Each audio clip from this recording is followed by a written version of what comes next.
Good morning! Good morning mga baby loves ko. Ako ngayon ay nagluto ng tofu. Ayan mga baby loves ko. Tokwa yan. Ang ginawa ko dyan mga baby loves, prinito ko muna yan. Prinied ko muna ang aking tokwa.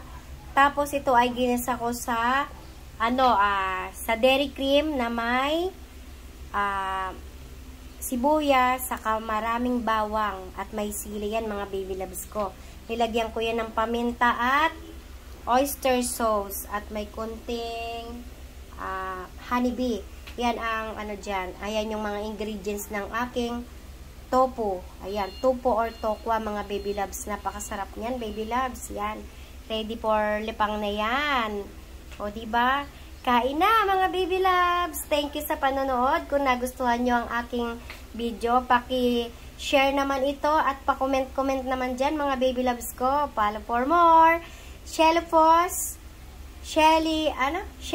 TV mga baby loves ang aking YouTube channel. Pa-subscribe naman mga baby loves ko. Thank you. Salamat.